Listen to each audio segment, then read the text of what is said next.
Bass Pro Shops, one source. Brought to you by Global Outfitters Outdoor University.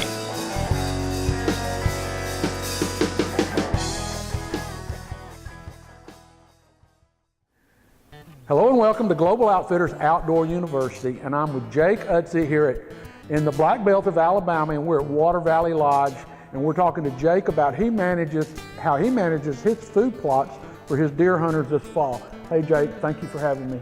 Glad you're here.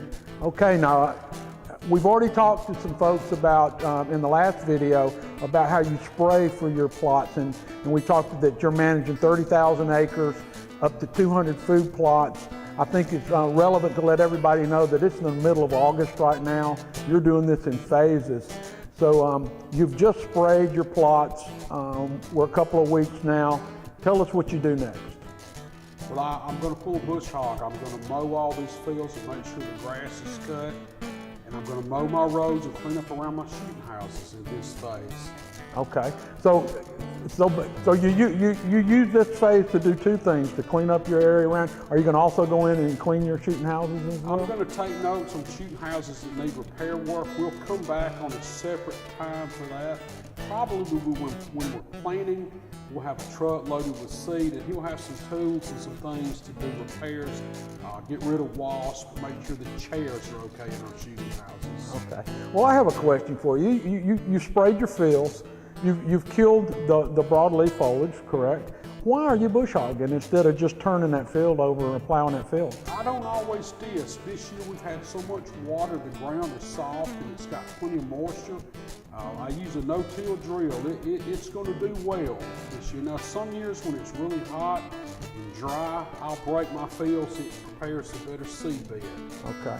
Even if it's cloddy, some years when it's hot and dry, you break a field, it'll end up cloddy, but the no-till drill cuts and compacts and crushes things down when it puts the seed in the ground. So this year I'm not going to break all of my ground because of the amount of moisture. And a lot of that will have to do with the elevation of your fields, whether they're bottom fields or top fields? Yeah, well, the bottom fields may be too wet to do anything this year, but the fields in the hills in this part of the world are sandy, and that ground is always soft. Okay. They no-till very well without planting. But it's important about every 2 or 3 years to break your fields no matter what, because they will get compacted after a while. Okay. They will get hard. Well, it's a lot of work getting ready for deer season down here in the Black Belt, especially here at Water Valley Lodge. And you're going to run about how many deer hunters? What's a typical day for you here? We like to keep 10 to 15 people a day. Special groups, we might go up to 20. If it's a cohesive group, it's not a problem.